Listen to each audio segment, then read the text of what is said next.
ನಮಸ್ತೆ ಸ್ನೇಹಿತರೆ, ಇವತ್ತು ನಾವು ಪ್ರಥಮ BA ರಾಜ್ಯಶಾಸ್ತ್ರದ ಪರೀಕ್ಷಾ ತಯಾರಿಯನ್ನು ಮಾಡಿಕೊಳ್ಳುವ. ಇದರಲ್ಲಿ ನಾವು ಈಗಾಗಲೇ ಬ್ಲಾಕ್ 1ರಲ್ಲಿರುವಂತಹ ಎಲ್ಲ ಪ್ರಶ್ನೆಗಳನ್ನು ಅಭ್ಯಾಸವನ್ನು ಮಾಡಿದ್ದೇವೆ. ಹಾಗೆಯೇ ಬ್ಲಾಕ್ 2ರಲ್ಲಿರುವಂತಹ ಪ್ರಶ್ನೆಗಳನ್ನು ನಾವು ಕೆಲವೊಂದಿಷ್ಟನ್ನು ನೋಡಿಕೊಂಡಿದ್ದೇವೆ.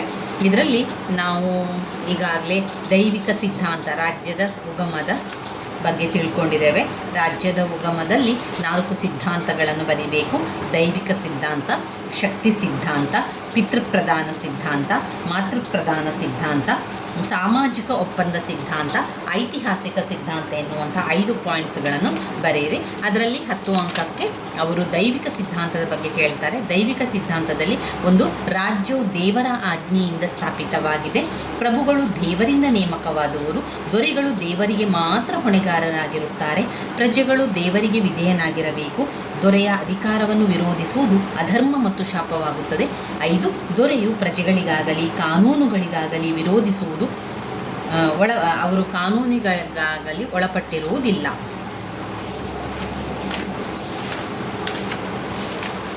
ಇದಾದ ನಂತರ ಓದಬೇಕಾಗಿರುವಂಥದ್ದು ಜಾನ್ ಲಾಕ್ ಅವರ ಸಿದ್ಧಾಂತ.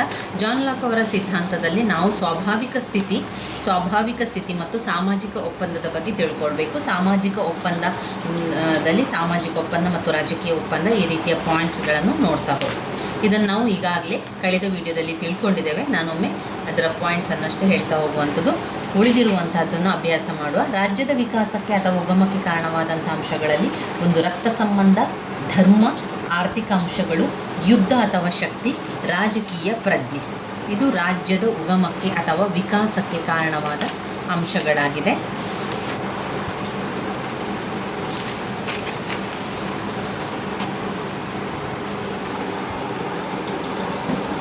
ರಾಜ್ಯದ ವಿಕಾಸಕ್ಕೆ ಅಥವಾ ಉಗಮಕ್ಕೆ ಕಾರಣವಾದಂಥ ಅಂಶಗಳ ಪಾಯಿಂಟ್ಸ್ಗಳನ್ನು 2 ಬಾರಿ ಹೇಳ್ಕೊಳ್ಳಿ.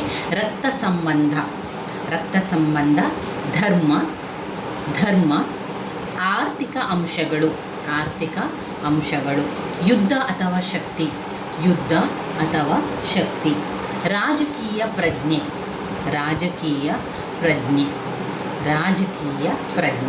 ರಾಜ್ಯದ ವಿಕಾಸಕ್ಕೆ ಅಥವಾ ಉಗಮಕ್ಕೆ ಕಾರಣವಾದ ಅಂಶಗಳು ರಕ್ತ ಸಂಬಂಧ, ಧರ್ಮ, ಆರ್ಥಿಕ ಅಂಶ, ಯುದ್ಧ ಅಥವಾ ಶಕ್ತಿ, ರಾಜಕೀಯ ಪ್ರಜ್ಞೆ. ಇಲ್ಲಿ ರಾಜ್ಯದ ಉಗಮಕ್ಕೆ ಅಥವಾ ವಿಕಾಸಕ್ಕೆ ಕಾರಣವಾದ ಅಂಶಗಳ ಸ್ವಲ್ಪ ಪಾಯಿಂಟ್ಸ್ಗಳ ವಿವರಣೆಯನ್ನು ತಿಳ್ಕೊಳ್ಳೋ. ರಾಜ್ಯದ ಉಗಮಕ್ಕೆ ಕಾರಣವಾದ ಅಂಶವನ್ನು ಹಾಗೂ ಅದು ಹುಟ್ಟಿದ ನಿರ್ದಿಷ್ಟ ಕಾಲವನ್ನು ನಿಗದಿಪಡಿಸುವುದು ಸಾಧ್ಯ ಇಲ್ಲ.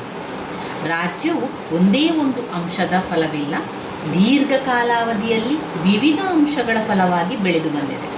ಒಂದು, ರಕ್ತ ಸಂಬಂಧ. ಮನುಷ್ಯರ ಸಾಮಾಜಿಕ ಪ್ರವೃತ್ತಿಗೆ ಈ ರಕ್ತ ಸಂಬಂಧ ಎನ್ನುವಂಥದ್ದು ಪೂರಕವಾಗುವಂಥದ್ದು. ರಾಜ್ಯದ ಉಗಮ ಆಗಬೇಕಾದ್ರೆ ಮುಖ್ಯವಾಗಿ ಕಾರಣವಾಗುವಂಥ ಮೊದಲನೆಯ ಅಂಶವೇ ರಕ್ತ ಸಂಬಂಧ ಏನು ಮಾಡ್ತದೆ? ಈಗ ನಮ್ಮೊಳಗಿನ ರಕ್ತ ಸಂಬಂಧ ಜನರನ್ನು ಒಂದುಗೂಡಿಸುವ ಬಲವಾದ ಬಂಧನ ಶಕ್ತಿಯಾಗಿರುವಂಥದ್ದು ಈ ರಕ್ತ ಸಂಬಂಧ. ಸಾಮಾಜಿಕ ಸಂಸ್ಥೆಗೆ ಮೂಲಾಧಾರವಾಗಿ ಹೆನ್ರಿ ಮೇನ್ ಹೇಳುವಂತೆ ರಕ್ತ ಸಂಬಂಧವು ಜನರನ್ನು ಒಗ್ಗೂಡಿಸುವ ಬಲಯುತವಾದ ಹಾಗೂ ಬಹಳ ಮಹತ್ವದ ಶಕ್ತಿಯಾಗಿದೆ. ಕುಟುಂಬವು ಮೊಟ್ಟ ಮೊದಲು ಅಸ್ತಿತ್ವಕ್ಕೆ ಬಂದ ಸಾಮಾಜಿಕ ಸಂಸ್ಥೆಯಾಗಿದೆ. ಒಂದು ಕುಟುಂಬದಲ್ಲಿರುವ ವ್ಯಕ್ತಿಗಳ ರಕ್ತ ಸಂಬಂಧವಿರುವ ಕಾರಣ ಬಾಂಧವ್ಯ ತಾನಾಗಿಯೇ ಬೆಳೆದು ಬಂದಿರುತ್ತದೆ. ರಾಜ್ಯದ ಉಗಮಕ್ಕೆ ಇಂತಹ ಬಾಂಧವ್ಯವು ಅತ್ಯಗತ್ಯವಾಗಿದೆ. ತಾವೆಲ್ಲರೂ ಒಂದೇ ಕುಟುಂಬಕ್ಕೆ ಸೇರಿದವರು ಎನ್ನುವಂಥ ಭಾವನೆಯು ಆ ಒಂದು ಕಾಲದ್ದಾಗಿತ್ತು. ಒಂದಾನೊಂದು ಕಾಲದಲ್ಲಿ ಈ ರಕ್ತ ಸಂಬಂಧಕ್ಕೆ ತುಂಬನೇ ಬೆಲೆ ಇತ್ತು. ಒಂದೇ ಬಗೆಯ ಪ್ರಜ್ಞೆ ಮೆಕೈವರ್ ಅವರು ಹೇಳಿರುವಂತೆ ರಕ್ತ ಸಂಬಂಧವು ಸಮಾಜವು ರಾಜ್ಯವನ್ನು ಸೃಷ್ಟಿಸುತ್ತದೆ. ನೋಡಿ, ನಮ್ಮ ಈ ರಕ್ತ ಸಂಬಂಧ ಏನು ಮಾಡ್ತದೆ? ಒಂದು ಸಮುದಾಯವನ್ನು ಸೃಷ್ಟಿ ಮಾಡ್ತದೆ. ಒಂದು ರಕ್ತ ಸಂಬಂಧ ಏನು ಮಾಡ್ತದೆ? ಒಂದು ಸಮುದಾಯವನ್ನು ಸೃಷ್ಟಿ ಮಾಡಿ, ಸಮುದಾಯವು ಸಮಾಜವನ್ನು ಸೃಷ್ಟಿ ಮಾಡಿ, ಸಮಾಜವು ರಾಜ್ಯವನ್ನು ಸೃಷ್ಟಿ ಮಾಡ್ತದೆ. ಮೆಕೈಯವರವರು ಹೇಳುವಂತೆ ರಕ್ತ ಸಂಬಂಧದ ಆಧಾರದ ಮೇಲೆ ನಿರ್ಮಿಸಲ್ಪಟ್ಟಿರುವ ಸುವ್ಯವಸ್ಥಿತ ಕುಟುಂಬದ ಶಿಸ್ತಿನಲ್ಲಿ ಸರಕಾರದ ಮೂಲವನ್ನು ಕಾಣಬಹುದು ಅಂತ ಅವರು ಹೇಳ್ತಾ ಇದ್ದಾರೆ. ಧರ್ಮ ಎನ್ನುವಂಥದ್ದು ರಕ್ತ ಸಂಬಂಧದ ನಂತರ ಬರುವಂಥದ್ದು. ರಕ್ತ ಸಂಬಂಧದ ನಂತರ ಒಂದು ಸಾಮಾಜಿಕ ಪ್ರಜ್ಞೆಯನ್ನು ಮೂಡಿಸುವಲ್ಲಿ ರಾಜ್ಯದ ಉಗಮದಲ್ಲಿ ಧರ್ಮವು ಅತ್ಯಂತ ಮಹತ್ತರವಾದಂತಹ ಪಾತ್ರವನ್ನು ಹೊಂದಿದೆ. ಗೆಟ್ಟೆಲ್ ಅವರು ಹೇಳಿರುವಂತೆ ರಕ್ತ ಸಂಬಂಧ ಹಾಗೂ ಧರ್ಮವು ಒಂದೇ ನಾಣ್ಯದ ಎರಡು ಮುಖಗಳಾಗಿದೆ. ಕುಟುಂಬಗಳು ಬೆಳೆದು ಕುಲವಾಗಿ ಬಂದು ಕುಲ ಸಡಿಲವಾಗತೊಡಗಿದಾಗ ಧರ್ಮವು ಜನರ ಐಕ್ಯಮತ್ಯಕ್ಕೆ ರಕ್ತ ಸಂಬಂಧದಿಂದ ಬಂಧುತ್ವವಿತ್ತಲ್ಲದೆ ಅವರೆಲ್ಲರೂ ಒಂದೇ ಧರ್ಮಕ್ಕೆ ಸೇರಿದವರು, ಒಂದೇ ಪೂಜಾ ವಿಧಿಗಳನ್ನು ಹೊಂದಿದ್ದರಿಂದ ಅವರಲ್ಲಿ ಬಾಂಧವ್ಯ ಇನ್ನೂ ಕೂಡ ಹೆಚ್ಚಾಯಿತು. ರಕ್ತ ಸಂಬಂಧವಿಲ್ಲದಿದ್ದರೂ ಒಂದೇ ಧರ್ಮವನ್ನು ಹೊಂದಿದವರಲ್ಲಿ ಬಂಧುತ್ವ ಬೆಳೆದುಕೊಂಡು ಬಂದಿತು. ನೋಡಿ, ತುಂಬ ಈಗ ನಮ್ಮ ಹಿರಿಯರೆಲ್ಲ ಹೇಳುವ ಪ್ರಕಾರ ರಕ್ತ ಸಂಬಂಧದವರು ಮಾತ್ರ ಒಂದು ರೀತಿಯ ಸಂಬಂಧ ಇರುವಂಥದ್ದು ಅಂತ ಹೇಳ್ಬೋದು. ಅದಾದ ನಂತರ ಏನಾಗ್ತದೆ ಅಂದರೆ, ಈ ರಕ್ತ ಸಂಬಂಧ ಮಾತ್ರ ಅಲ್ಲ, ಈಗ ನಾವು ಒಂದುಗೂಡಬೇಕು ಅಥವಾ ನಾವೆಲ್ಲರೂ ಒಂದೇ ಆಗಬೇಕು ಎನ್ನುವಂಥ ಕಾರಣ ರಕ್ತ ಸಂಬಂಧದಿಂದ ಮಾತ್ರ ಅಲ್ಲ, ಒಂದೇ ಧರ್ಮಕ್ಕೆ ಸೇರಿದವರು ಕೂಡ ಹತ್ತಿರವಾಗ್ತಾರೆ. ಒಂದೇ ಧರ್ಮಕ್ಕೆ ಸೇರಿದವರು, ಒಂದೇ ಪೂಜಾ ವಿಧಿಗಳನ್ನು ಮಾಡುವಂಥವರು, ಒಂದೇ ಸಂಸ್ಕೃತಿ, ಒಂದೇ ಆಚಾರ ವಿಚಾರಗಳನ್ನು ಹೊಂದಿರುವಂಥವರು, ಬಾಂಧವ್ಯ, ಅವರ ಒಳಗಿನ ಒಂದು ಬಾಂಧವ್ಯ ಕೂಡ ಹೆಚ್ಚಾಗ್ತಾನೆ ಹೋಗ್ತದೆ. ಈ ಧರ್ಮವು ಒಗ್ಗಟ್ಟನ್ನು ಸಾಧಿಸುವಂತಹ ಶಕ್ತಿಯಾಯಿತು. ಪ್ರಾಚೀನ ಕಾಲದ ಜನರ ಅಜ್ಞಾನ ಮತ್ತು ಅಂಧಕಾರ ಮತಧರ್ಮದ ಬೆಳವಣಿಗೆಗೆ ಕಾರಣವಾದವು. ನೈಸರ್ಗಿಕ ಶಕ್ತಿಗಳಾದಂತಹ ಬಿರುಗಾಳಿರ್ಬೋದು, ಮಿಂಚು ಪ್ರವಾಹಗಳಿರ್ಬೋದು, ಸೂರ್ಯ, ಚಂದ್ರ, ನಕ್ಷತ್ರ ಮೊದಲಾದವುಗಳಿಗೆ ಭಯಪಡುತ್ತಿದ್ದ ಈ ಜನರು ಅವುಗಳನ್ನು ಪೂಜಿಸುತ್ತಿದ್ದರು.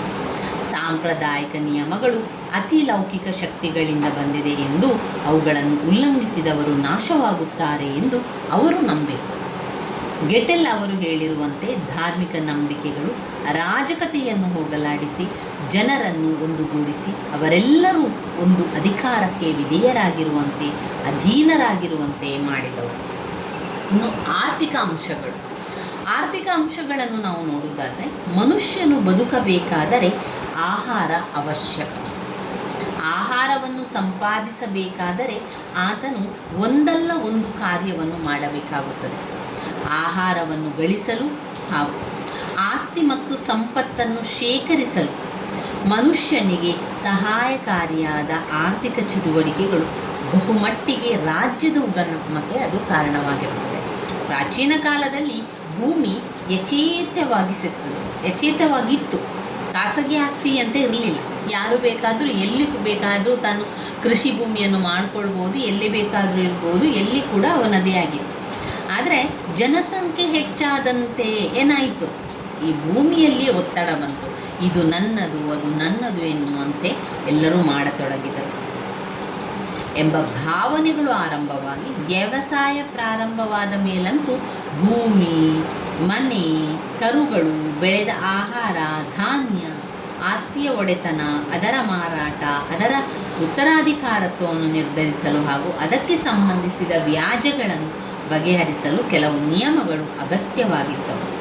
ಈ ನಿಯಮವನ್ನು ರೂಪಿಸುವ ಕಾರ್ಯರೂಪಕ್ಕೆ ತರುವ ಹಾಗೂ ತಪ್ಪಿತಸ್ಥರಿಗೆ ಶಿಕ್ಷೆ ವಿಧಿಸುವ ರಾಜ್ಯವೆಂಬ ಸಂಸ್ಥೆಯ ಅಗತ್ಯ ಉಂಟಾಯಿತು. ಆಸ್ತಿಯ ಕಾರಣದಿಂದಲೇ ಮನುಷ್ಯನು ರಾಜ್ಯದ ಹತ್ತಿರಕ್ಕೆ ಹೋದುದು ಗಮನಾರ್ಹವಾಯಿತು. ಯುದ್ಧ ಅಥವಾ ಬಲಪ್ರಯೋಗವು ರಾಜ್ಯದ ಬೆಳವಣಿಗೆಯಲ್ಲಿ ಮತ್ತೊಂದು ಪೋಷಕಾಂಶವಾಗಿದೆ. ಮನುಷ್ಯನು ಜಗಳಗಂಟಿಯೂ ಆಗಿರುವುದರಿಂದ ಗುಂಪಿನಲ್ಲಿ ಇತರರೊಡನೆ ವಾಸಿಸುವಾಗ ಆಗಾಗ ತಲೆದೂರುವ ತಿಕ್ಕಾಟ, ಘರ್ಷಣೆ ಇತ್ಯಾದಿಗಳನ್ನು ತಡೆಗಟ್ಟಿ ಶಾಂತಿಯನ್ನು ಏರ್ಪಡಿಸುವುದು ಅಗತ್ಯವಾಗಿತ್ತು. ರಕ್ತ ಸಂಬಂಧದ ಪ್ರಭಾವವು ಕ್ಷೀಣಿಸುತ್ತಿದ್ದ ಕಾರಣ ಶಾಂತಿ ಮತ್ತು ಸುವ್ಯವಸ್ಥೆಯನ್ನು ಏರ್ಪಡಿಸಲು ಬಲಪ್ರಯೋಗ ಅನಿವಾರ್ಯವಾಯಿತು. ಅಲ್ಲದೆ ಗುಂಪಿನ ಸದಸ್ಯರು ಹೊರಗಿನ ಗುಂಪುಗಳಿಂದ ತಮ್ಮ ಮೇಲೆ ಆಗುವ ದಾಳಿಗಳಿಂದ ರಕ್ಷಣೆ ಪಡೆಯಲು ಸೈನಿಕ ಬಲವನ್ನು ನಿರ್ಮಿಸಿಕೊಂಡು ಒಬ್ಬ ನಾಯಕನ ನೇತೃತ್ವದಲ್ಲಿ ಕಾರ್ಯ ಮಾಡಬೇಕಾಯಿತು. ಸೈನ್ಯದ ಮುಖಂಡನಾದ ಆ ನಾಯಕನು ಚಲಾಯಿಸುತ್ತಿದ್ದ ಅಧಿಕಾರವೇ ರಾಜ್ಯಾಧಿಕಾರವಾಯಿತು. ಈ ರೀತಿ ಯುದ್ಧ ಮತ್ತು ಶಕ್ತಿಗಳು ಕೂಡ ಅವಕ್ಕೆ ಸೇರಿಕೊಂಡವು. ಇನ್ನು ರಾಜಕೀಯ ಪ್ರಜ್ಞೆಯನ್ನು ನಾವು ನೋಡುವುದಾದರೆ, ರಾಜ್ಯದ ವಿಕಾಸದಲ್ಲಿ ರಾಜಕೀಯ ಪ್ರಜ್ಞೆಯು ಮತ್ತೊಂದು ಮುಖ್ಯ ಅಂಶ. ರಾಜಕೀಯ ಪ್ರಜ್ಞೆ ಅಂತ ಹೇಳಿದರೆ ಅದು ಸುಸಂಘಟಿತವಾದ ರಾಜಕೀಯ ವ್ಯವಸ್ಥೆಯ ಮೂಲಕ ಉದ್ದೇಶಿತ ಗುರಿ ಸಾಧಿಸಬಹುದು ಎಂಬ ಪ್ರಜ್ಞೆ, ಆಂತರಿಕವಾಗಿ ಶಾಂತಿ ಮತ್ತು ಶಿಸ್ತನ್ನು ಏರ್ಪಡಿಸುವುದು, ಪ್ರಾಣ ಪ್ರಾಣ ಮತ್ತು ಆಸ್ತಿಯ ರಕ್ಷಣೆ, ಹೊರಗಿನವರ ದಾಳಿಯನ್ನು ಎದುರಿಸುವುದು, ಸಾಮಾಜಿಕ, ಆರ್ಥಿಕ ಹಾಗೂ ಭೌತಿಕ ಬೆಳವಣಿಗೆ, ಇವುಗಳಿಗೆಲ್ಲ ರಾಜಕೀಯ ವ್ಯವಸ್ಥೆ ಅಗತ್ಯ ಎಂಬುದು ಜನರಿಗೆ ಅರಿವು ಉಂಟಾಯಿತು. ಇನ್ನು ಬರುವಂಥದ್ದು ಘಟಕ 10ರಲ್ಲಿ ಹಕ್ಕುಗಳ ಅರ್ಥ ಸ್ವರೂಪ, ಹಕ್ಕುಗಳ ಪ್ರಾಮುಖ್ಯತೆ ತುಂಬಾ ಮುಖ್ಯವಾಗಿರುವಂತಹ ಒಂದು ಘಟಕ ಆಗಿದೆ. ಹಕ್ಕುಗಳ ಅರ್ಥವನ್ನು ಮೊದಲಿಗೆ ತಿಳ್ಕೊಳ್ಳಿ. ಹಕ್ಕು ಅಂದರೆ ಏನು? ಹಕ್ಕು ಅಂದರೆ ವ್ಯಕ್ತಿ ತನ್ನ ವ್ಯಕ್ತಿತ್ವದ ಪರಿಪೂರ್ಣತೆಯನ್ನು ಹೊಂದಲು, ವ್ಯಕ್ತಿ ತನ್ನ ವ್ಯಕ್ತಿತ್ವದ ಪರಿಪೂರ್ಣತೆಯನ್ನು ಹೊಂದಲು ಸಹಾಯಕವಾಗುವ ಸಾಮಾಜಿಕ ಜೀವನದ ಸನ್ನಿವೇಶಗಳೇ ಹಕ್ಕುಗಳು. ವ್ಯಕ್ತಿ ತನ್ನ ವ್ಯಕ್ತಿತ್ವದ ಪರಿಪೂರ್ಣತೆಯನ್ನು ಹೊಂದಲು ಸಹಾಯಕವಾಗುವ ಸಾಮಾಜಿಕ ಜೀವನದ ಸನ್ನಿವೇಶಗಳೇ ಹಕ್ಕುಗಳು. ಹಾಬ್ಸ್ ಮತ್ತು ಬೆಂಥಾಮ್ ಅವರ ಪ್ರಕಾರ ಹಕ್ಕುಗಳು ಅಂತ ಹೇಳಿದರೆ ರಾಜ್ಯದಿಂದ ನೀಡಲ್ಪಟ್ಟಿರುವ ಅಥವಾ ಮಾನ್ಯ ಮಾಡಲ್ಪಟ್ಟಿದ್ದು ರಕ್ಷಿಸಲ್ಪಟ್ಟಂಥ ಹೇಳಿಕೆ. ರಾಜ್ಯದಿಂದ ನೀಡಲ್ಪಟ್ಟಿರುವ ಅಥವಾ ಮಾನ್ಯ ಮಾಡಲ್ಪಟ್ಟದ್ದು ರಕ್ಷಿಸಲ್ಪಟ್ಟಂಥ ಹೇಳಿಕೆಗಳನ್ನು ಹಕ್ಕುಗಳು ಅಂತ ಹೇಳುವಂಥದ್ದು. ಇನ್ನು ಹಕ್ಕುಗಳ ಸ್ವರೂಪ ಲಕ್ಷಣಗಳನ್ನು ತಿಳ್ಕೊಳ್ಬೇಕು. ಹಕ್ಕುಗಳ ಸ್ವರೂಪ ಲಕ್ಷಣಗಳು 10 ಅಂಕಕ್ಕೆ ಕೇಳುವಂತಹ ಪ್ರಶ್ನೆ. ಇಲ್ಲಿ 10 ಅಂಕದ ಕೇಳುವಂತಹ ಪ್ರಶ್ನೆಗೆ ಅವರು ಏನು ಮಾಡಿದ್ದಾರೆ, 7 ಪಾಯಿಂಟ್ಸ್ಗಳನ್ನು ಕೊಟ್ಟಿದ್ದಾರೆ.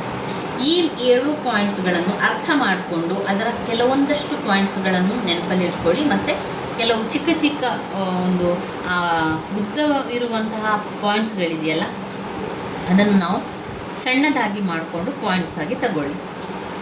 ಹಕ್ಕುಗಳ ಸ್ವರೂಪ ಮತ್ತು ಲಕ್ಷಣಗಳಲ್ಲಿ ಮೊದಲನೆಯ ಒಂದು ಪಾಯಿಂಟಲ್ಲಿ ಹಕ್ಕುಗಳು ಸಮಾಜದಲ್ಲಿ ಅಸ್ತಿತ್ವದಲ್ಲಿರುತ್ತದೆ. ಏನಿರ್ತದೆ? ಹಕ್ಕುಗಳು ಸಮಾಜದಲ್ಲಿ ಅಸ್ತಿತ್ವದಲ್ಲಿರುತ್ತದೆ, ಸಮಾಜದ ಹೊರಗೆ ಲಭ್ಯವಿರುವುದಿಲ್ಲ. ಅಂದರೆ ಸಮಾಜದ ಹೊರತಾಗಿ ಹಕ್ಕುಗಳಿರುವುದಿಲ್ಲ. ಇಲ್ಲಿ ನೀವು 2-3 ಪಾಯಿಂಟ್ಸನ್ನು ಮಾಡ್ಕೊಳ್ಬೋದು. ನಾನು ಅದೇ ರೀತಿ ಮಾಡ್ತಾ ಇದ್ದೆ. ಅಂದರೆ ಕೆಲವೊಂದು ಉದ್ದವಾದಂಥ ಉತ್ತರ ಬಂದಾಗ ಅದನ್ನು ಸಣ್ಣದಾಗಿ ಮಾಡಿಕೊಂಡು ಅದರಲ್ಲಿ ಹೆಚ್ಚಿನ ಪಾಯಿಂಟ್ಸನ್ನು ಮಾಡುವಂಥದ್ದು. ಇದರಲ್ಲಿ ನೋಡಿ 3 ಪಾಯಿಂಟ್ಸ್ಗಳನ್ನು ನಾವು ಆರಾಮದಲ್ಲಿ ಮಾಡ್ಕೊಳ್ಬೋದು. 1, ಹಕ್ಕುಗಳು ಸಮಾಜದಲ್ಲಿ ಅಸ್ತಿತ್ವದಲ್ಲಿರುತ್ತದೆ. 2, ಸಮಾಜದ ಹೊರಗೆ ಹಕ್ಕುಗಳಿರುವುದಿಲ್ಲ. 3, ಹಕ್ಕುಗಳು ಸಮಾಜದ ಹೊರತಾಗಿ ಹಕ್ಕುಗಳಿರುವುದಿಲ್ಲ. 3 ಪಾಯಿಂಟ್ಸ್ಗಳನ್ನು ಮಾಡಿಕೊಳ್ಳಿ. ನಂತರ ಹಕ್ಕುಗಳು ಮತ್ತು ಕರ್ತವ್ಯಗಳು ಜೊತೆಯಾಗಿ ಹೋಗುತ್ತದೆ.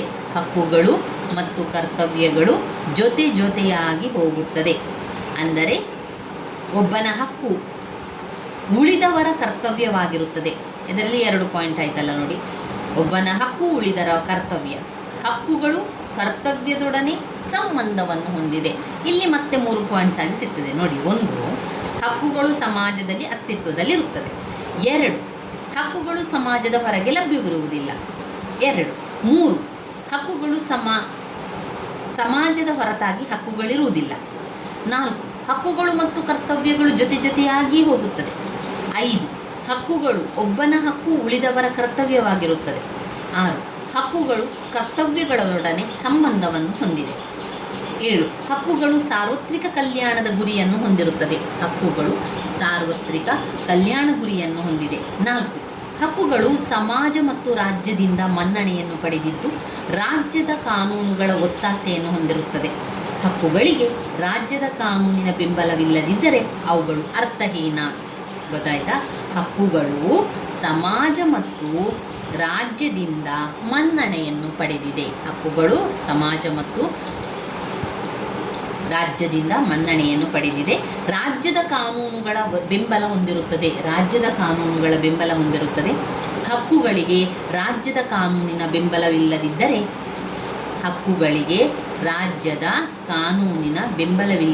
ಅವುಗಳು ಅರ್ಥಹೀನವಾಗುತ್ತದೆ. 5, ಹಕ್ಕುಗಳು ನಿಶ್ಚಲವಲ್ಲ.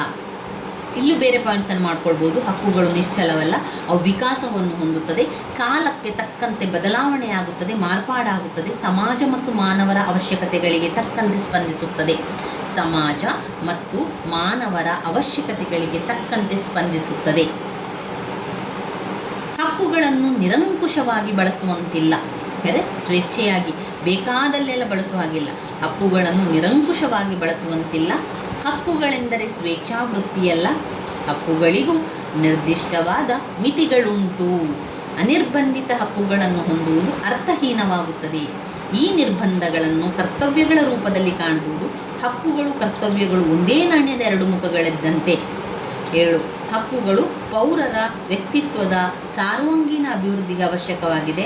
ರಾಜ್ಯವು ಹಕ್ಕುಗಳನ್ನು ಸಂರಕ್ಷಿಸುತ್ತದೆ. ರಾಜ್ಯವು ಹಕ್ಕುಗಳನ್ನು ಸಂರಕ್ಷಿಸುತ್ತದೆ. ಪ್ರತಿಯೊಂದು ರಾಜ್ಯವನ್ನು ಅದು ನೀಡುವ ಮತ್ತು ಸಂರಕ್ಷಿಸುವ ಹಕ್ಕುಗಳಿಂದ ಗುರುತಿಸಲಾಗುತ್ತದೆ. ಪ್ರತಿಯೊಂದು ರಾಜ್ಯವನ್ನು ಅದು ನೀಡುವ ಮತ್ತು ಸಂರಕ್ಷಿಸುವ ಹಕ್ಕುಗಳಿಂದ ಗುರುತಿಸಲಾಗುತ್ತದೆ ಎಂದು H.J. ಲಾಸ್ಕಿ ಅವರು ಹೇಳಿರುವುದು ಸೂಕ್ತವಾಗಿದೆ.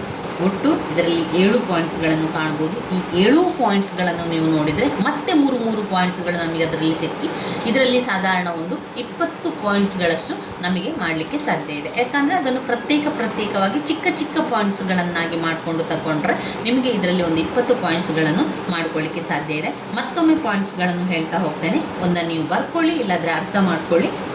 ಹಕ್ಕುಗಳ ಸ್ವರೂಪ ಲಕ್ಷಣಗಳು. 1. ಹಕ್ಕುಗಳು ಸಮಾಜದಲ್ಲಿ ಅಸ್ತಿತ್ವದಲ್ಲಿರುತ್ತದೆ. ಹಕ್ಕುಗಳು ಸಮಾಜದಲ್ಲಿ ಅಸ್ತಿತ್ವದಲ್ಲಿರುತ್ತದೆ. 2. ಸಮಾಜದ ಹೊರಗೆ ಹಕ್ಕುಗಳು ಲಭ್ಯವಿರುವುದಿಲ್ಲ. ಹಕ್ಕುಗಳು ಸಮಾಜದ ಹೊರಗೆ ಲಭ್ಯವಿರುವುದಿಲ್ಲ. 3. ಸಮಾಜದ ಹೊರತಾಗಿ ಹಕ್ಕುಗಳಿರುವುದಿಲ್ಲ. 3. ಸಮಾಜದ ಹೊರತಾಗಿ ಹಕ್ಕುಗಳಿರುವುದಿಲ್ಲ. 4. ಹಕ್ಕುಗಳು ಮತ್ತು ಕರ್ತವ್ಯಗಳು ಜೊತೆಯಾಗಿ ಹೋಗುತ್ತದೆ. ಹಕ್ಕುಗಳು ಮತ್ತು ಕರ್ತವ್ಯಗಳು ಜೊತೆಯಾಗಿ ಹೋಗುತ್ತದೆ. ಒಬ್ಬನ ಹಕ್ಕು ಉಳಿದವರ ಕರ್ತವ್ಯವಾಗಿದೆ. 5ನೇ ಪಾಯಿಂಟ್, ಒಬ್ಬನ ಹಕ್ಕು ಉಳಿದವರ ಕರ್ತವ್ಯವಾಗಿದೆ. 6ನೇ ಪಾಯಿಂಟ್, ಹಕ್ಕುಗಳು ಕರ್ತವ್ಯಗಳೊಡನೆ ಸಂಬಂಧವನ್ನು ಹೊಂದಿದೆ. ಹಕ್ಕುಗಳು ಕರ್ತವ್ಯಗಳೊಡನೆ ಸಂಬಂಧವನ್ನು ಹೊಂದಿದೆ. 7. ಹಕ್ಕುಗಳು ಸಾರ್ವತ್ರಿಕ ಕಲ್ಯಾಣ ಗುರಿಯನ್ನು ಹೊಂದಿರುತ್ತದೆ. ಹಕ್ಕುಗಳು ಸಾರ್ವತ್ರಿಕ ಕಲ್ಯಾಣ ಗುರಿಯನ್ನು ಹೊಂದಿರುತ್ತದೆ. 8. ಹಕ್ಕುಗಳು ಸಮಾಜ ಮತ್ತು ರಾಜ್ಯದಿಂದ ಮನ್ನಣೆಯನ್ನು ಪಡೆದಿದೆ. ಸಮಾಜ ಮತ್ತು ರಾಜ್ಯದಿಂದ ಮನ್ನಣೆಯನ್ನು ಪಡೆದಿದೆ. ಹಕ್ಕುಗಳು ರಾಜ್ಯದ ಕಾನೂನುಗಳ ಬೆಂಬಲವನ್ನು ಹೊಂದಿರುತ್ತದೆ. ಹಕ್ಕುಗಳಿಗೆ ರಾಜ್ಯದ ಕಾನೂನುಗಳ ಬೆಂಬಲವಿರುತ್ತದೆ. 10. ಹಕ್ಕುಗಳಿಗೆ ರಾಜ್ಯದ ಕಾನೂನಿನ ಬೆಂಬಲವಿಲ್ಲದಿದ್ದರೆ ಅದು ಅರ್ಥಹೀನ. ಹಕ್ಕುಗಳಿಗೆ ರಾಜ್ಯದ ಕಾನೂನಿನ ಬೆಂಬಲವಿಲ್ಲದಿದ್ದರೆ ಅದು ಅರ್ಥಹೀನ. 11ನೇ ಪಾಯಿಂಟ್ಸ್, ಹಕ್ಕುಗಳು ನಿಷ್ಫಲವಲ್ಲ. ಹಕ್ಕುಗಳು ನಿಶ್ಚಲವಲ್ಲ. 12ನೇ ಪಾಯಿಂಟ್, ಹಕ್ಕುಗಳು ಕಾಲಕ್ಕೆ ತಕ್ಕಂತೆ ಬದಲಾವಣೆಯಾಗುತ್ತದೆ. ಕಾಲಕ್ಕೆ ತಕ್ಕಂತೆ ಬದಲಾವಣೆಯಾಗುತ್ತದೆ, ಮಾರ್ಪಾಡುಗಳಾಗುತ್ತದೆ. 13ನೇ ಪಾಯಿಂಟ್, ಮಾರ್ಪಾಡುಗಳಾಗುತ್ತದೆ. 14ನೇ ಪಾಯಿಂಟ್, ಹಕ್ಕುಗಳು ಸಮಾಜ ಮತ್ತು ಮಾನವನ ಅವಶ್ಯಕತೆಗಳಿಗೆ ತಕ್ಕಂತೆ ಸ್ಪಂದಿಸುತ್ತದೆ. ಮಾನವನ ಅವಶ್ಯಕತೆಗೆ ತಕ್ಕಂತೆ ಸ್ಪಂದಿಸುತ್ತದೆ. 15ನೇ ಪಾಯಿಂಟ್, ಹಕ್ಕುಗಳನ್ನು ನಿರಂಕುಶವಾಗಿ ಬಳಸುವಂತಿಲ್ಲ. ಹಕ್ಕುಗಳನ್ನು ನಿರಂಕುಶವಾಗಿ ಬಳಸುವಂತಿಲ್ಲ. 16, ಹಕ್ಕುಗಳೆಂದರೆ ಸ್ವೇಚ್ಛಾವೃತ್ತಿಯಲ್ಲ. ಹಕ್ಕುಗಳೆಂದರೆ ಸ್ವೇಚ್ಛಾವೃತ್ತಿಯಲ್ಲ. 17, ಹಕ್ಕುಗಳಿಗೂ ನಿರ್ದಿಷ್ಟ ಮಿತಿಗಳುಂಟು. ಹಕ್ಕುಗಳಿಗೂ ನಿರ್ದಿಷ್ಟ ಮಿತಿಗಳುಂಟು. ಪಾಯಿಂಟ್ ನಂಬರ್ 8, ಅನಿರ್ಬಂಧಿತ ಹಕ್ಕುಗಳನ್ನು ಹೊಂದುವುದು ಅರ್ಥಹೀನವಾಗಿದೆ.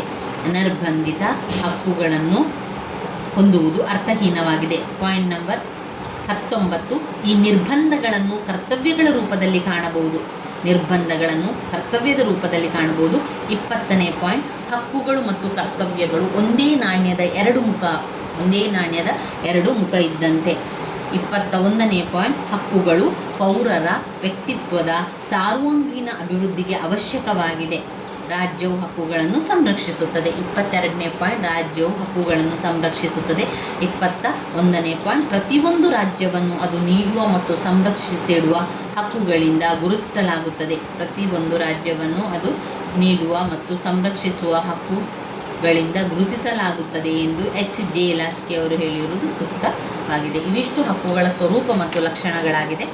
ಇನ್ನು ಬರುವಂಥದ್ದು ಹಕ್ಕುಗಳ ಪ್ರಾಮುಖ್ಯತೆ. ಏನು ಹಕ್ಕುಗಳ ಪ್ರಾಮುಖ್ಯತೆ? ಹಕ್ಕುಗಳ ಪ್ರಾಮುಖ್ಯತೆ ಅಂದರೆ ನಾವು ಯಾಕೆ ಹಕ್ಕುಗಳ ಬಗ್ಗೆ ತಿಳ್ಕೊಳ್ಬೇಕು? ನಾವು ಹಕ್ಕುಗಳ ಬಗ್ಗೆ ತಿಳ್ಕೊಳ್ಳುವುದರಿಂದ ನಮಗೆ ಅಂದರೆ ಪ್ರಜೆಗಳಿಗೆ ಎಲ್ಲ ವಿಷಯದ ಬಗ್ಗೆ ತಿಳ್ಕೊಳ್ಳಿಕ್ಕೆ ಸಹಕಾರಿಯಾಗುತ್ತದೆ. ನಮ್ಮ ಸಮಾಜದಲ್ಲಿನ ಸಾಮಾಜಿಕ ವಿಷಯದ ಬಗ್ಗೆ ತಿಳ್ಕೊಳ್ತದೆ, ಧಾರ್ಮಿಕ ವಿಷಯಗಳ ಬಗ್ಗೆ, ಆರ್ಥಿಕ ವಿಷಯಗಳ ಬಗ್ಗೆ, ಸಾಂಸ್ಕೃತಿಕ ವಿಷಯಗಳ ಬಗ್ಗೆ, ಕಲೆ, ಸಾಹಿತ್ಯ, ವಾಸ್ತುಶಿಲ್ಪ ಇವುಗಳೆಲ್ಲದರ ಬಗ್ಗೆ ಕೂಡ ಜನರಿಗೆ ತಿಳ್ಕೊಳ್ಳಿಕ್ಕೆ, ತೊಡಗಿಸಿಕೊಳ್ಳಲು ಸಾಧ್ಯವಾಗಲಿಕ್ಕೆ ವ್ಯಕ್ತಿತ್ವದ ಬೆಳವಣಿಗೆಗೆ ಇದು ಸಹಕಾರಿಯಾಗಿದೆ. ಜೀವಿಸುವ ಹಕ್ಕು ಅವಶ್ಯಕವಾಗಿ ಬೇಕು. ಮನುಷ್ಯನಾಗಿ ಬದುಕಲು ಈ ಎಲ್ಲ ಹಕ್ಕುಗಳು ನಮಗೆ ಗೊತ್ತಿರಬೇಕು. ಮತ್ತು ವ್ಯಕ್ತಿಯ ಅಸ್ತಿತ್ವ, ನಾವು ಯಾವುದರಲ್ಲಿ ಗಮನವನ್ನಿಟ್ಟುಕೊಂಡು ಹಕ್ಕುಗಳ ವಿಶ್ಲೇಷಣೆಯನ್ನು ಪ್ರಾಮುಖ್ಯತೆಯನ್ನು ಪಡ್ಕೊಳ್ಬೇಕು ಅಂತ, ವ್ಯಕ್ತಿಗಳ ಅಸ್ತಿತ್ವ, ಜೀವನದ ವಿಕಾಸ, ಅಭಿವೃದ್ಧಿ, ವ್ಯಕ್ತಿತ್ವದ ಅಸ್ತಿತ್ವ, ಜೀವನ ವಿಕಾಸ, ಅಭಿವೃದ್ಧಿ ಮತ್ತು ಸಮಾಜದ ಅಭಿವೃದ್ಧಿ, ಇವುಗಳು ಹಕ್ಕುಗಳ ಅತ್ಯಂತ ಮಹತ್ತರ ಪಾತ್ರವನ್ನು ವಹಿಸ್ತದೆ. ಇನ್ನು ಬರುವಂಥದ್ದು ಕರ್ತವ್ಯ. ಕರ್ತವ್ಯ ಅಂದರೆ ಏನು? ಕರ್ತವ್ಯ ಅಂದರೆ ಬಾಧ್ಯತೆ. ಒಂದು ರಾಜ್ಯದ ನಾಗರಿಕನು ಪಾಲಿಸಿಕೊಂಡು ಬರುವಂತೆ ಒಬ್ಬ ರಾಜ್ಯದ ನಾಗರಿಕನು ಪಾಲಿಸಿಕೊಂಡು ಬಂದಂತೆ ನಿರ್ದೇಶಿಸಿದ ಅಥವಾ ಮಾಡಬಾರದೆಂದು ನಿಷೇಧಿಸಿದ ಕಾರ್ಯವೇ ಕರ್ತವ್ಯ. ಹಕ್ಕುಗಳ ಉಪಯೋಗಕ್ಕೆ ಸೂಕ್ತವಾದ ಮತ್ತು ಮುಕ್ತವಾದ ವಾತಾವರಣ ನಿರ್ಮಾಣಕ್ಕೆ ಕರ್ತವ್ಯಗಳು ಅಗತ್ಯವಾಗಿದೆ. ರಾಜ್ಯದಿಂದ ಹಕ್ಕುಗಳನ್ನು ಪಡೆದು ಅದಕ್ಕೆ ಪ್ರತಿಯಾಗಿ ಯಾವ ಹೊಣೆಗಾರಿಕೆ ನಿರ್ವಹಿಸಿಕೊಂಡು ಹೋಗಬೇಕೆಂದು ಕರ್ತವ್ಯ ನಾಗರಿಕರಿಗೆ ಹೇಳುತ್ತದೆ. ಹಕ್ಕುಗಳಷ್ಟೇ ಕರ್ತವ್ಯಗಳು ಮುಖ್ಯವಾಗಿರುವುದರಿಂದ ಇತ್ತೀಚೆಗೆ ಅನೇಕ ದೇಶಗಳು ತಮ್ಮ ಸಂವಿಧಾನದಲ್ಲಿ ಕರ್ತವ್ಯಗಳನ್ನು ಸೇರಿಸಿದೆ. ಇದು ಕರ್ತವ್ಯದ ಬಗ್ಗೆ ಆಯಿತು. ಇನ್ನು ಕರ್ತವ್ಯದ ಆಧುನಿಕ ರಾಜ್ಯದಲ್ಲಿ ನಾಗರಿಕ ಮುಖ್ಯ ಕರ್ತವ್ಯಗಳು ಯಾವುದೆಲ್ಲ ಕರ್ತವ್ಯಗಳಿದೆ? ಯಾವುದೆಲ್ಲ ಕರ್ತವ್ಯಗಳಿದೆ? 1. ಪ್ರತಿಯೊಬ್ಬ ಪ್ರಜೆಗೂ ತನ್ನ ದೇಶಕ್ಕೆ ನಿಷ್ಠನಾಗಿರಬೇಕು. ಪ್ರತಿಯೊಬ್ಬ ಪ್ರಜೆಯು ತನ್ನ ದೇಶಕ್ಕೆ ನಿಷ್ಠನಾಗಿರಬೇಕು. 2. ಕಾನೂನಿಗೆ ವಿಧೇಯತೆ ಮತ್ತು ಅದರ ಪಾಲನೆ. ಕಾನೂನಿನ ವಿಧೇಯತೆ ಮತ್ತು ಅದರ ಪಾಲನೆ. 3. ತೆರಿಗೆ ಪಾವತಿ. 4. ಪ್ರಾಮಾಣಿಕವಾಗಿ ಮತದಾನ ಮಾಡುವುದು. 5. ಶಾಂತಿ ವ್ಯವಸ್ಥೆ ಕಾಪಾಡುವಲ್ಲಿ ನೆರವು. ಶಾಂತಿ ವ್ಯವಸ್ಥೆ ಕಾಪಾಡುವುದರಲ್ಲಿ ನೆರವು. ಇತರ ಕರ್ತವ್ಯಗಳು. ನಾಗರಿಕರ ಕರ್ತವ್ಯ: ಪ್ರತಿಯೊಂದು ಪ್ರಜೆಗೂ ತನ್ನ ದೇಶಕ್ಕೆ ಪ್ರತಿಯೊಬ್ಬ ಪ್ರಜೆಯು ತನ್ನ ದೇಶಕ್ಕೆ ನಿಷ್ಠನಾಗಿರಬೇಕು. ಕಾನೂನಿಗೆ ವಿಧೇಯತೆ ಮತ್ತು ಅದರ ಪಾಲನೆ. ತೆರಿಗೆ ಪಾವತಿ. ಪ್ರಾಮಾಣಿಕವಾಗಿ ಮತದಾನ ಮಾಡುವುದು. ಶಾಂತಿ ವ್ಯವಸ್ಥೆ ಕಾಪಾಡುವುದರಲ್ಲಿ ನೆರವು ಮತ್ತು ಇತರ ಕರ್ತವ್ಯಗಳು. ಇನ್ನು ಕರ್ತವ್ಯಗಳ ಪ್ರಾಮುಖ್ಯತೆಯನ್ನು ನೋಡ್ಕೊಳ್ಳೋ ಒಟ್ಟು 8 ಪಾಯಿಂಟ್ಸನ್ನು ಕೊಟ್ಟಿದ್ದಾರೆ. ಕರ್ತವ್ಯಗಳ ಪ್ರಾಮುಖ್ಯತೆ ಏನೆಲ್ಲ ಇದೆ? ಕರ್ತವ್ಯಗಳು ವ್ಯಕ್ತಿಯ ನಾಗರಿಕ ಸ್ವಾತಂತ್ರ್ಯವನ್ನು ಅವನ ನಾಗರಿಕ ಬಾಧ್ಯತೆಯೊಂದಿಗೆ ಸಮತೋಲನವನ್ನುಂಟು ಮಾಡುತ್ತದೆ. ನಾಗರಿಕತೆ ತಮ್ಮ ಹಕ್ಕುಗಳನ್ನು ಉಪಯೋಗಿಸಿಕೊಳ್ಳುವಾಗ ದೇಶ, ಸಮಾಜ, ಅನ್ಯ ನಾಗರಿಕರ ಬಗ್ಗೆ ತಮ್ಮ ಬಾಧ್ಯತೆ ಅಥವಾ ಹೊಣೆಗಾರಿಕೆಗಳ ಬಗ್ಗೆ ಕರ್ತವ್ಯಗಳು ಸದಾ ನೆನಪಿಸಿರುತ್ತದೆ. ಅಲ್ಲದೆ ಕರ್ತವ್ಯಗಳು ರಾಷ್ಟ್ರದ ಧ್ಯೇಯ ಹಾಗೂ ರಾಜಕೀಯ ವ್ಯವಸ್ಥೆಯ ದರ್ಶನಗಳ ಬಗ್ಗೆ ನಾಗರಿಕರಿಗೆ ನೆನಪು ಮಾಡಿಕೊಡುತ್ತದೆ. ಕರ್ತವ್ಯಗಳು ನಾಗರಿಕರಲ್ಲಿ ಸಾಮಾಜಿಕ ಜವಾಬ್ದಾರಿಯ ಅರಿವನ್ನುಂಟು ಮಾಡುತ್ತದೆ. ನಾಗರಿಕರು ರಾಷ್ಟ್ರ ವಿರೋಧಿ ಹಾಗೂ ಸಮಾಜದ ಘಾತುಕ ಮುಂತಾದ ಕೃತ್ಯಗಳಲ್ಲಿ ತೊಡಕದಂತೆ ಕರ್ತವ್ಯಗಳು ಅವರಿಗೆ ಎಚ್ಚರಿಕೆ ನೀಡುತ್ತದೆ. ಕರ್ತವ್ಯಗಳು ನಾಗರಿಕರಲ್ಲಿ ಶಿಸ್ತು, ತ್ಯಾಗ, ಸಮರ್ಪಣಾ ಭಾವನೆ ಮುಂತಾದ ಸದ್ಗುಣಗಳನ್ನು ಬೆಳೆಸುತ್ತದೆ. ಅವುಗಳು ರಾಜ್ಯದ ಕಾರ್ಯನಿರ್ವಹಣೆಯಲ್ಲಿ ನಾಗರಿಕರ ಸ್ಥಾನಮಾನ ಬೆಳಕಿಗೆ ತರುತ್ತದೆ. ಕರ್ತವ್ಯಗಳು ಕಾನೂನುಗಳ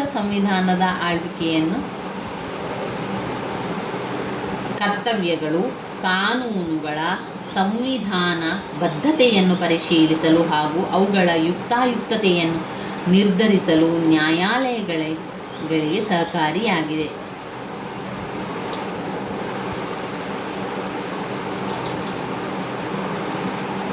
ಇವಿಷ್ಟು ಕರ್ತವ್ಯದ್ದಾಯಿತು. ಇನ್ನು ಬರುವಂಥದ್ದು ಹಕ್ಕುಗಳ ವರ್ಗೀಕರಣ ಅಥವಾ ಹಕ್ಕುಗಳ ವಿಧಗಳು. 15 ಅಂಕಕ್ಕೆ ಕೇಳುವಂತಹ ಪ್ರಶ್ನೆ. ಅದರ ಪಾಯಿಂಟ್ಸ್ಗಳು: ನೈತಿಕ ಹಕ್ಕುಗಳು, ಕಾನೂನುಬದ್ಧ ಹಕ್ಕುಗಳು, ಅದರಲ್ಲಿ ನಾಗರಿಕರ ಹಕ್ಕುಗಳು, ರಾಜಕೀಯ ಹಕ್ಕುಗಳು, ಮೂಲಭೂತ ಹಕ್ಕುಗಳಿರುವಂಥದ್ದು. ಹಕ್ಕುಗಳ ವರ್ಗೀಕರಣ ಮತ್ತು ಹಕ್ಕುಗಳ ವಿಧಗಳನ್ನು ಈ ರೀತಿಯ ಒಂದು ಚಾರ್ಟನ್ನು ಮಾಡಿ ನಿಮ್ಮ ಉತ್ತರ ಪತ್ರಿಕೆಯಲ್ಲಿ ಅರ್ಧ ಪುಟದಷ್ಟು ಆಗುವಷ್ಟು ಈ ಚಾರ್ಟನ್ನು ಮಾಡಿ ಮೊದಲಿಗೆ ಹಕ್ಕು ಅಂತ ಹಾಕಿ, ಮತ್ತೆ ಒಂದು ಲೈನನ್ನು ಹಾಕಿ, ಎರಡು ಕಡೆಯಲ್ಲಿ ನೈತಿಕ ಹಕ್ಕು ಮತ್ತು ಕಾನೂನುಬದ್ಧ ಹಕ್ಕುಗಳು ಅಂತ ಹಾಕಿ. ಎಡದ ಬದಿಯಲ್ಲಿ ನೈತಿಕ ಹಕ್ಕು, ಬಲದ ಬದಿಯಲ್ಲಿ ಕಾನೂನು ಹಕ್ಕು. ನೈತಿಕ ಹಕ್ಕಿನಲ್ಲಿ 1, ಮೂಲಭೂತ ಹಕ್ಕುಗಳು ಅಂತ ಹಾಕಿ. ಕಾನೂನುಬದ್ಧ ಹಕ್ಕುಗಳಲ್ಲಿ 2, ನಾಗರಿಕರ ಹಕ್ಕು ಮತ್ತು ರಾಜಕೀಯ ಹಕ್ಕು. ನಾಗರಿಕ ಹಕ್ಕು ಮತ್ತು ರಾಜಕೀಯ ಹಕ್ಕುಗಳು, ನೈತಿಕ ಹಕ್ಕು ಮತ್ತು ಕಾನೂನುಬದ್ಧ ಹಕ್ಕುಗಳ ಪಾಯಿಂಟ್ಸ್ಗಳನ್ನಷ್ಟೇ ನೋಡ್ತಾ ಹೋಗುವ. ಈಗಾಗಲೇ ನಾನು ಅದನ್ನು ಸಂಪೂರ್ಣವಾಗಿ ನಿಮಗೆ ವಿವರಿಸಿದ್ದೇನೆ. ನಾನು ಇದರಲ್ಲಿ ಪಾಯಿಂಟ್ಸ್ಗಳನ್ನಷ್ಟೇ ಹೇಳ್ತಾ ಹೋಗುವಂಥದ್ದು. ನೈತಿಕ ಹಕ್ಕುಗಳು ಅಂದರೆ ಈಗ ನಾವು ಒಂದು ವಯಸ್ಸಾದಂತಹವರಿಗೆ ವೃದ್ಧಾಪ್ಯದಲ್ಲಿರುವಂಥವು ತಮ್ಮ ಮಕ್ಕಳು ಆಸರೆಯನ್ನು ಪಡಿತಾರೆ, ಆಸರೆಯನ್ನು ನೋಡ್ಕೊಳ್ತಾರೆ ಅಂತ ಅಂದ್ಕೊಂಡಿರ್ತಾರೆ. ಆದರೆ ತಂದೆ ತಾಯಿಗಳ ನೈತಿಕ ಹಕ್ಕು ಆದರೆ ಅವರನ್ನು ಅಲಕ್ಷಿಸಿದರೆ ಕಾನೂನಿನ ಪರಿಹಾರ ದೊರಕದು. ಕಾನೂನುಬದ್ಧ ಹಕ್ಕುಗಳು, ನೈತಿಕ ಹಕ್ಕು ಆಯಿತು. ಕಾನೂನುಬದ್ಧ ಹಕ್ಕುಗಳಲ್ಲಿ ಒಂದು ನಾಗರಿಕರ ಹಕ್ಕು, ಮತ್ತೊಂದು ರಾಜಕೀಯ ಹಕ್ಕು. ನಾಗರಿಕ ಹಕ್ಕುಗಳ ಪಾಯಿಂಟ್ಸ್ಗಳು: ಜೀವಿಸುವ ಹಕ್ಕು, ಕೌಟುಂಬಿಕ ಹಕ್ಕು, ಕೌಟುಂಬಿಕ ಹಕ್ಕು, ಧಾರ್ಮಿಕ ಹಕ್ಕು, ಶೈಕ್ಷಣಿಕ ಹಕ್ಕು, ವಾಕ್ ಸ್ವಾತಂತ್ರ್ಯದ ಹಕ್ಕು, ಸಭೆ ಮತ್ತು ಸಂಘ ಸ್ವಾತಂತ್ರ್ಯ, ಸಮಾನತೆಯ ಹಕ್ಕು, ಸ್ವಾತಂತ್ರ್ಯದ ಹಕ್ಕು, ಆಸ್ತಿಯ ಹಕ್ಕು, ಉದ್ಯೋಗದ ಹಕ್ಕು. ಇನ್ನು ರಾಜಕೀಯ ಹಕ್ಕುಗಳಲ್ಲಿ ಮತದಾನದ ಹಕ್ಕು, ಚುನಾವಣೆಯಲ್ಲಿ ಸ್ಪರ್ಧಿಸುವ ಹಕ್ಕು, ಸಾರ್ವಜನಿಕ ಹುದ್ದೆಗಳನ್ನು ಹೊಂದುವ ಹಕ್ಕು, ದೂರು ಸಲ್ಲಿಸುವ ಹಕ್ಕು, ಸರಕಾರವನ್ನು ಟೀಕಿಸುವ ಹಕ್ಕು, ಪ್ರತಿಭಟಿಸುವ ಹಕ್ಕು. ಇನ್ನು ಮೂಲಭೂತ ಹಕ್ಕುಗಳಲ್ಲಿರುವಂತಹ ಪಾಯಿಂಟ್ಸ್ಗಳನ್ನು ನಾವು ನೋಡಿದರೆ: ಸಮಾನತೆಯ ಹಕ್ಕು, ಸ್ವಾತಂತ್ರ್ಯದ ಹಕ್ಕು, ಶೋಷಣೆಯ ವಿರುದ್ಧದ ಹಕ್ಕು, ಧಾರ್ಮಿಕ ಸ್ವಾತಂತ್ರ್ಯದ ಹಕ್ಕು, ಸಾಂಸ್ಕೃತಿಕ ಮತ್ತು ಶೈಕ್ಷಣಿಕ ಹಕ್ಕು, ಸಂವಿಧಾನಾತ್ಮಕ ಪರಿಹಾರದ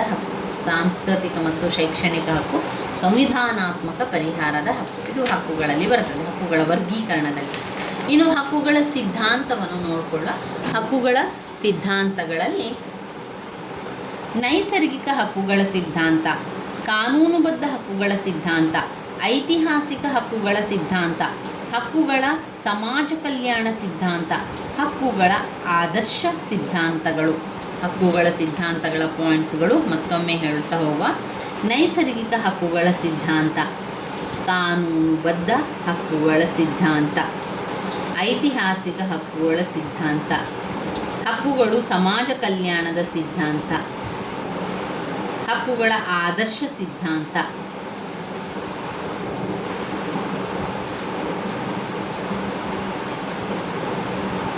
ಇಷ್ಟು ಪಾಯಿಂಟ್ಸ್ಗಳು ಬರ್ತದೆ. ನಾವು ಇದನ್ನು ಈಗಾಗಲೇ ನಿಮಗೆ ನಾನು ಕಳೆದ ವಿಡಿಯೋದಲ್ಲಿ ತಿಳಿಸ್ತಾ ಹೋಗಿದ್ದೇನೆ ಯಾವ ವಿಚಾರಗಳೆಲ್ಲ ಬರ್ತದೆ ಎನ್ನುವಂಥದ್ದು. ಇನ್ನು ಬರುವಂಥದ್ದು ಬ್ಲಾಕ್ 3. ಬ್ಲಾಕ್ 3ರಲ್ಲಿ ಯಾವುದನ್ನೆಲ್ಲ ಓದ್ಕೊಳ್ಳಿಕ್ಕಿದೆ, ತುಂಬಾ ಮುಖ್ಯವಾಗಿರುವಂತಹ ಪ್ರಶ್ನೆ ಇದರಲ್ಲಿ. ಸ್ವಾತಂತ್ರ್ಯದ ಅರ್ಥ, ಕಾನೂನು ಮತ್ತು ಸ್ವಾತಂತ್ರ್ಯದ ಬಗೆಗಳನ್ನು ಬರೆದುಕೊಳ್ಬೇಕು. ಅದಾದಮೇಲೆ ಸಮಾನತೆಯ ಅರ್ಥ, ಸಮಾನತೆಯ ಬಗೆಗಳು. ಇನ್ನು ಅಂತಾರಾಷ್ಟ್ರೀಯ ಕಾನೂನಿನ ಬಗ್ಗೆ ಕೂಡ ಓದ್ಕೊಳ್ಳಿಕ್ಕಿದೆ. ಇದು ಬ್ಲಾಕ್ 3ರಲ್ಲಿರುವಂತಹ ಪ್ರಶ್ನೆ. ಬ್ಲಾಕ್ 3ರಲ್ಲಿ ಮೊದಲಿಗೆ ನಾವು ಓದ್ಕೊಳ್ಬೇಕಾಗಿರುವಂಥದ್ದು ಕಾನೂನಿನ ಅರ್ಥವನ್ನು ತಿಳ್ಕೊಳ್ಳುವ. ಕಾನೂನಿನ ಅರ್ಥ ತಿಳ್ಕೊಂಡ ನಂತರ ಯಾವ ಪಾಠವನ್ನು ಓದ್ಕೊಳ್ಳಿಕ್ಕಿದೆ ಇದರಲ್ಲಿ? ಸ್ವಾತಂತ್ರ್ಯದ ಬಗೆಗಳನ್ನು ಓದ್ಕೊಳ್ಳಿಕ್ಕಿದೆ. ಅದನ್ನು ನಾವು ಮುಂದಿನ ವಿಡಿಯೋದಲ್ಲಿ ಸ್ವಾತಂತ್ರ್ಯದ ಬಗೆಗಳನ್ನು ಕೂಡ ಓದ್ಕೊಳ್ಳುವ. ಇವಾಗ ನಾವೀಗ ಓದ್ಕೊಂಡಿರುವಂಥದ್ದು ಬ್ಲಾಕ್ 2ರಲ್ಲಿ ಓದಲೇಬೇಕಾಗಿರುವಂಥ ಮುಖ್ಯವಾದ ಪ್ರಶ್ನೆಗಳಾಗಿದೆ ಇವೆಲ್ಲವೂ ಕೂಡ. ಆದ್ದರಿಂದ ಇವುಗಳನ್ನು ಬ್ಲಾಕ್ 2ರಲ್ಲಿ ಓದಬೇಕಾಗಿರುವಂತಹ ಪ್ರಶ್ನೆಗಳನ್ನು ಆಯ್ಕೆ ಮಾಡಿಕೊಂಡು ಓದ್ಕೊಳ್ಳಿ. ನಾನು ಈಗಾಗಲೇ ನಿಮಗೆ ತಿಳಿಸಿರುವಂತೆ 15 ಅಂಕದ ಪ್ರಶ್ನೆಗಳನ್ನು ಮೊದಲಿಗೆ ಆಯ್ಕೆ ಮಾಡಿಕೊಳ್ಳಿ. ಒಂದು ಬ್ಲಾಕಿನಿಂದ 2 15 ಅಂಕದ ಪ್ರಶ್ನೆ, 2 10 ಅಂಕದ ಪ್ರಶ್ನೆ, 2 5 ಅಂಕದ ಪ್ರಶ್ನೆಯನ್ನು ಸರಿಯಾಗಿ ಕಲಿತುಕೊಳ್ಳಿ. ಅದರ ಪಾಯಿಂಟ್ಸ್ಗಳನ್ನು ತುಂಬಾ ಅರ್ಥ ಮಾಡ್ಕೊಂಡು ಕಲೀರಿ, ಅಥವಾ ನೀವು ಬಾಯ್ಪಾಠ ಮಾಡಿ ಆದರೂ ಕಲೀರಿ. ತುಂಬಾ ಇಂಪಾರ್ಟೆಂಟ್ ಆಗಿರುವಂತಹ ಘಟಕ ಆಗಿರುವಂಥದ್ದು. ಮುಂದಿನ ವಿಡಿಯೋದಲ್ಲಿ ಬ್ಲಾಕ್ 3ರಿಂದ ಮುಖ್ಯವಾದಂತಹ ಪ್ರಶ್ನೆಗಳನ್ನು ನೋಡಿಕೊಳ್ಳೋ ಸ್ನೇಹಿತರೆ. ನನ್ನ ವಿಡಿಯೋಸಲ್ಲಿ ನಿಮಗೆ ಇಷ್ಟ ಆಗಿದರೆ ಲೈಕ್ ಕೊಡಿ, ಶೇರ್ ಮಾಡಿ, ಸಬ್ಸ್ಕ್ರೈಬ್ ಮಾಡಲಿಕ್ಕೆ ಮರಿಬೇಡಿ. ಧನ್ಯವಾದಗಳು.